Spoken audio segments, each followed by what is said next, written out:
Hello दोस्तों, नमस्कार। मैं हूं पुद्दन पाल। पिछले वीडियो में आप लोगों ने वाच्य पढ़ा था। आज हम सब पढ़ने वाले हैं काल, यानी इसको इंग्लिश में टेंस कहते हैं। तो जो लोग नए व्यूअर्स हों, अभी हमारा तक चैनल सब्सक्राइब ना किए हों, वो चैनल को सब्सक्राइब कर लें। तो आइए हम बिना देर किए हुए स्टार्ट करते हैं वीडियो। बहुत ही महत्वपूर्ण वीडियो है, क्योंकि काल वाले ऐसे ऐसे शब्द आ जाते हैं कि उनको हमें पहचानना मुश्किल हो जाता है। तो आइए हम बहुत ही सरल ढंग से ट्रिक के माध्यम से पढ़ते हैं, उदाहरण के माध्यम से। तो सबसे पहले ये देख लेते हैं, काल किसे कहते हैं। काल किसे कहते हैं, परिभाषा लिख लेते हैं। क्रिया के जिस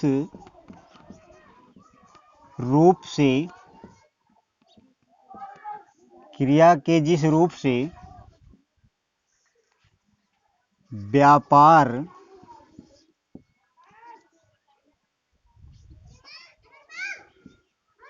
क्रिया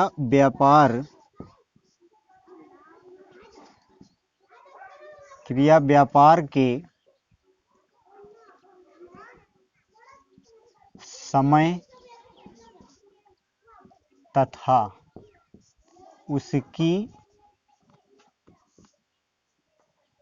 उसकी पूर्णता अथवा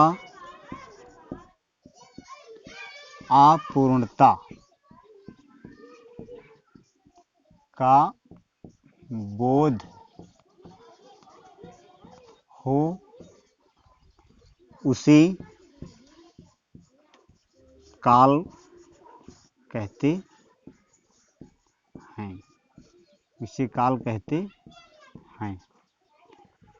देख लिया आपने परिभाषा। क्रिया के जिस रूप से, क्रिया यानी काम हम जब कोई काम करते हैं तो उसमें जो हमारा काम होता है, कभी पूर्ण रहता है, कभी अपूर्ण रहता है। वही हमारी परिभाषा है। तो उस काम करने को जो समय लगता है, उसी को क्या कहते हैं, काल।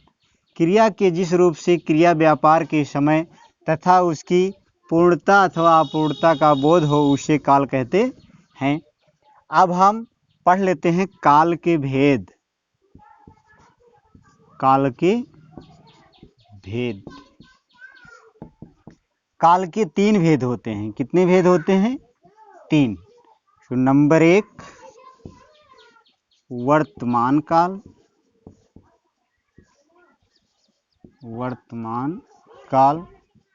नंबर 2 भूतकाल।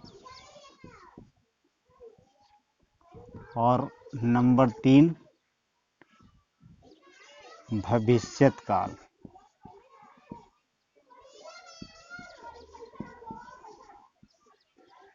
अब ये तीनों काल आप लोग जानते हैं, पढ़े होंगे, लेकिन हिंदी में इतना सरल नहीं है। अब इसमें भी वर्तमान काल जैसे देखा आपने, इसके भी अलग अलग पार्ट हैं।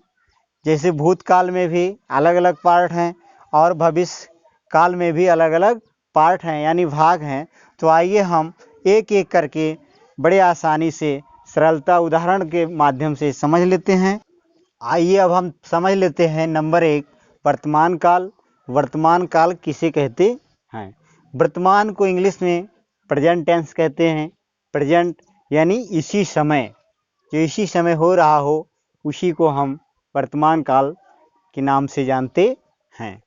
तो परिभाषा देख लेते हैं। वर्तमान काल में क्रिया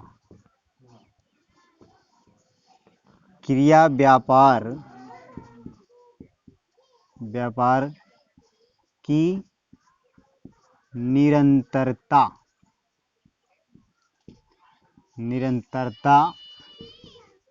बनी रहती है, उसे वर्तमान काल कहते हैं। उसी वर्तमान काल कहते हैं। देखिए, वर्तमान काल में क्रिया व्यापार की क्या रहती है? निरंतरता, यानी चालू रहता है, उसी को हम वर्तमान काल कहते हैं। अब आइए हम देख लेते हैं वर्तमान काल के 5 भेद हैं। वर्तमान काल के भेद। वर्तमान काल की भेद, ये 5 भेद हैं। नंबर 1, सामान्य वर्तमान काल।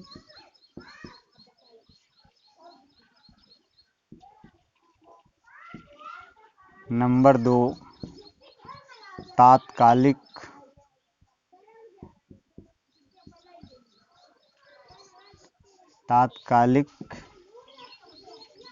वर्तमान काल।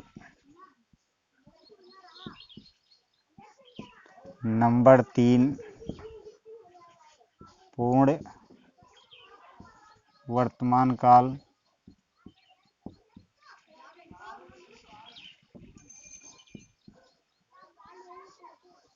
नंबर 4, संदिग्ध वर्तमान काल।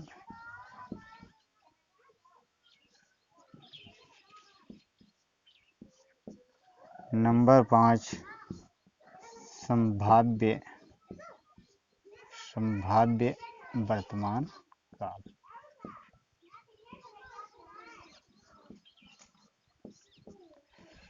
अब हम देखिए 5 भेद हैं। पांचों भेद आपको पढ़ने होंगे, और जो भी ये भेद हैं हमारे, ये पढ़ते ही हमें ये पता चल जाएगा इसका क्या उदाहरण रहेगा। जैसे देख लीजिए, सामान्य वर्तमान काल। सामान्य का मतलब सिंपल, इंग्लिश में इसे सिंपल प्रेजेंट टेंस। तो सिंपल मतलब एकदम साधारण। ये इसका उदाहरण देखिए आप, यह पढ़ता है, यह पढ़ता है, ये सामान्य में आएगा। ठीक। अब अगला देखिए, तात्कालिक वर्तमान काल। यह पढ़ रहा है, ये तात्कालिक में आया। तत्काल मतलब ये तत्काल अभी पढ़ रहा है, तत्काल इसी समय। पूर्ण वर्तमान काल, देखिए इसका उदाहरण, वो पढ़ चुका है, वो पढ़ चुका है। नहीं, चुका है, जहाँ पे अगर चुका आ जाता है वहाँ पे हमारा काम पूर्ण हो जाता है, यानी पूरा हो चुका। अगला देखिए, संदिग्ध वर्तमान काल। वो पढ़ता होगा।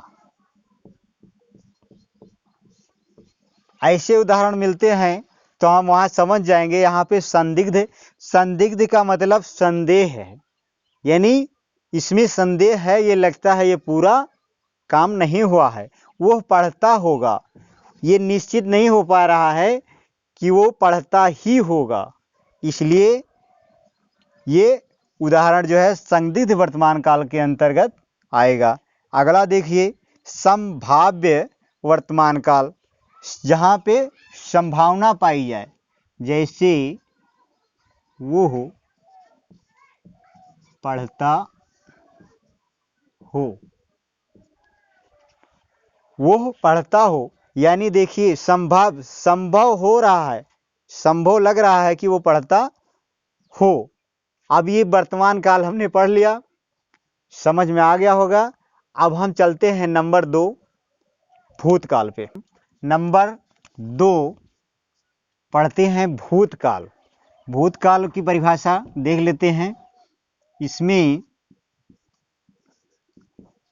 क्रिया व्यापार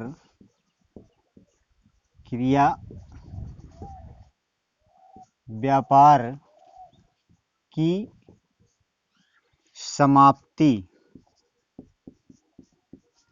समाप्ति का बोध हो उसे भूतकाल कहते हैं। भूतकाल इसको इंग्लिश में पास्ट टेंस कहते हैं, यानी जो हमारा बीत गया है उसे ही भूतकाल कहते हैं। यानी क्रिया व्यापार की जो समाप्ति, हमारा जो हमने काम करके पूरा कर लिया है उसके बारे में, यानी उसे भूतकाल कहते हैं। इसके 6 भेद हैं। अभी आपने वर्तमान काल के 5 भेद पढ़ा और इसके 6 भेद हैं। अब आइए हम ये देखते हैं भूतकाल के 6 भेद।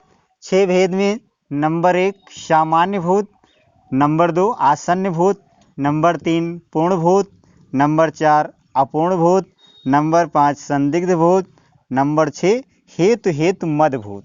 अब हम इसके एक एक उदाहरण समझ लेते हैं। सामान्य भूत में उदाहरण देख लेते हैं।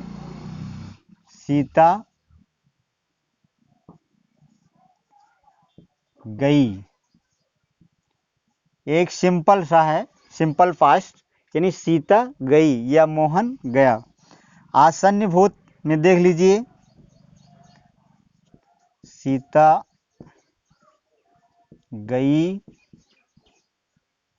है, सीता गई है, यानी अभी हाल में ये काम हुआ है, यानी जाने का काम अभी हाल में, तो ये आसन्न भूत के अंतर्गत आएगा। सीता गई है। पूर्ण भूत देख लीजिए,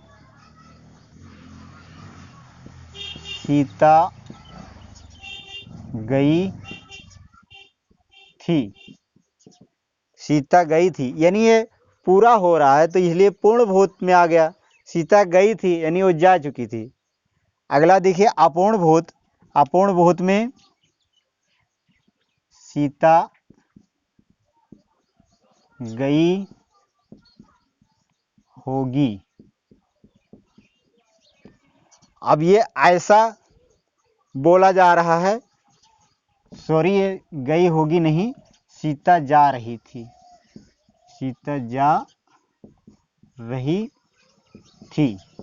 ठीक, अब ये देख लीजिए, ये सीता जा रही थी यानी अभी वो पहुंची नहीं है, इसलिए ये पूरा नहीं है, तो अपूर्ण है, अधूरा है, इसलिए अपूर्ण भूतकाल के अंतर्गत आएगा।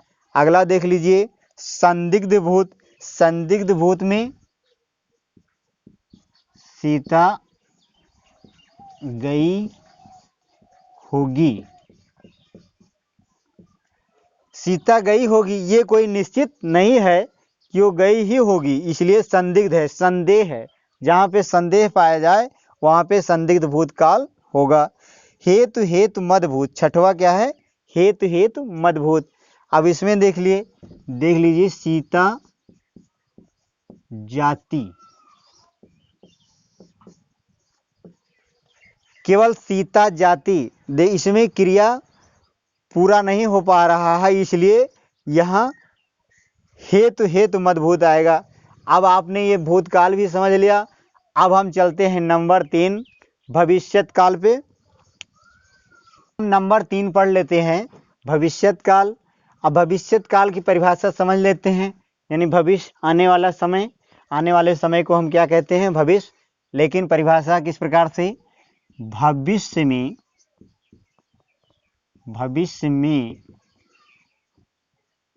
होने वाली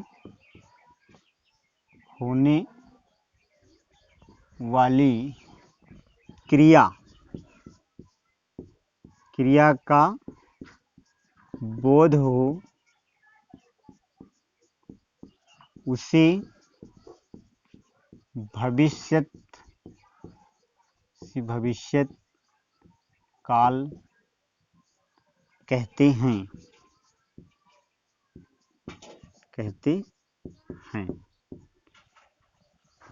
बड़ा सिंपल परिभाषा, यानी भविष्य में जो काम का होना पाया जाता है उसी को क्या कहते हैं? भविष्य काल कहते हैं।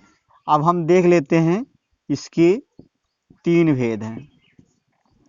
इसके 3 भेद हैं। नंबर 1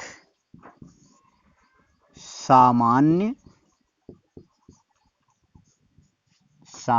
भविष्यत काल।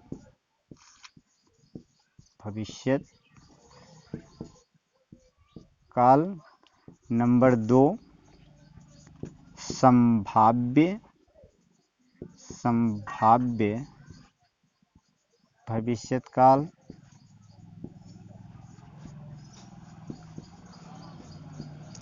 नंबर 3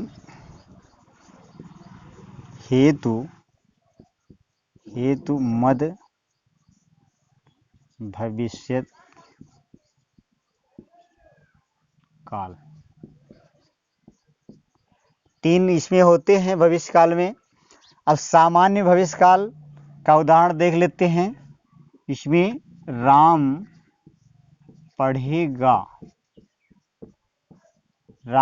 पढ़ेगा यानी सिंपल सा है, तो ये सामान्य में आ गया। अगला देखते हैं संभाव्य भविष्यत काल, जहाँ पे संभावना पाई जाए, जैसे संभव है राम पढ़े। ये कोई क्लियर नहीं हो रहा है कि राम पढ़ेगा ही, इसलिए यहाँ पे संभाव्य भविष्यत काल। अगला देख लेते हैं नंबर 3 हेतु मद भविष्यत काल। इसमें देखिए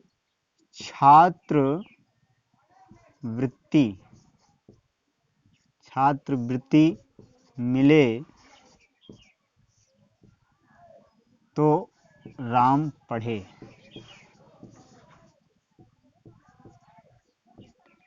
छात्रवृत्ति मिले तो राम पढ़े, ये ऐसा उदाहरण हेतु मद भविष्यत काल के अंतर्गत आएगा। अब हमने काल के बारे में, तीनों काल के बारे में समझ लिया है, ठीक है। अब हम ये देखते हैं कि आप लोगों को कितना समझ में आया। अगर ये हमारा वीडियो आप लोगों की समझ में आया हो तो इसे लाइक, शेयर एंड सब्सक्राइब करना ना भूलें। अगले वीडियो में अच्छी वीडियो के साथ फिर मुलाकात होगी। तब तक के लिए